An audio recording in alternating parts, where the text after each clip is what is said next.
In this video, you'll learn why we get so sore as white belts in jiu-jitsu. We will also go over some expected timelines in which the soreness will start to decrease. Then at the end, we will discuss the 3 ways that I've found most helpful to combat the soreness that comes with training jiu-jitsu. So let's start by answering the question of why we get so sore as jiu-jitsu white belts. We get sore because we're really inefficient at moving in jiu-jitsu ways. There's really not much overlap between what we do on the mats and what we do in daily life. So we naturally will have a pretty significant adjustment period as we adapt to that kind of physical training. After that adjustment period, that's when the soreness will start to taper off and become generally a bit more manageable.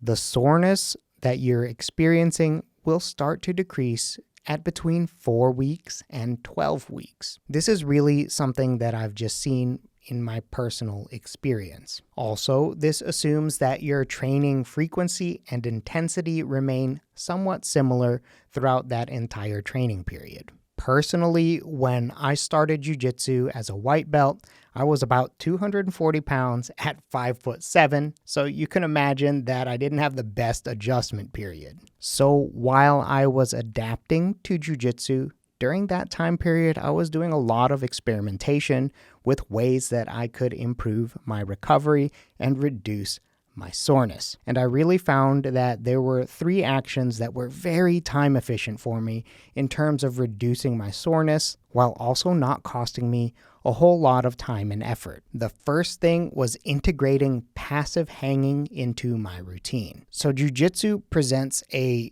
specific problem in that you're supposed to play a very compact game.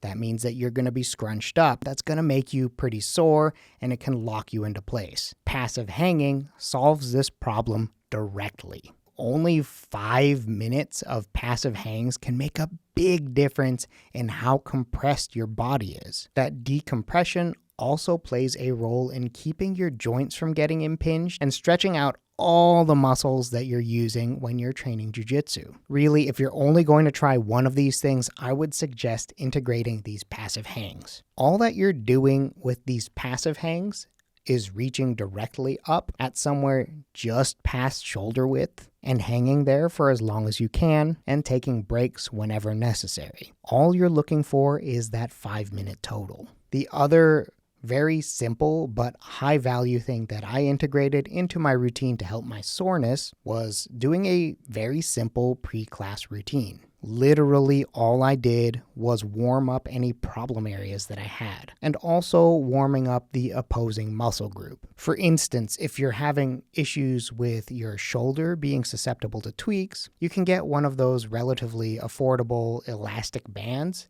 and warm up your back and do some push-ups. Getting problem areas warmed up properly really helps with reducing the overall soreness that you're going to experience from jiu-jitsu training. Adding between 2 and 5 minutes before class to get these just a little extra warmed up can make a big difference, and it's really not a big time commitment. If you have a little bit more time, then I would suggest adding a little bit of extra mobility work. These will also help reduce your soreness while giving you a valuable attribute that you're building for jiu-jitsu. And the last thing that I want to discuss is having a post-class cool-down routine. This cool-down routine for me was just doing passive stretching in the areas that I was experiencing a lot of soreness, or in areas in which I wanted to increase flexibility. If I had any real pain points, I would take a foam roller to it.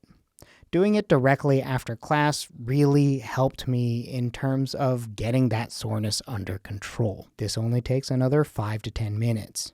And you can even do this while you're socializing with your jiu-jitsu training partners. So if you really want to reduce your soreness and you want to be time efficient about it, just look at integrating some combination of these 3 things into your routine. 2 of those 3 can happen right around your training session, and it can take as little as 5 to 10 minutes. So you really don't have much of an excuse for those 2. And if you want to invest in your ability to recover for jiu-jitsu, then I would suggest getting some kind of pull-up bar. You don't have to get the kind that installs into a ceiling or a wall. You can just get the kind that you hang in the doorway. They're relatively affordable on Amazon. I'll put a link in the description to the one that I've used in the past. I know we only covered 3 ways to reduce soreness.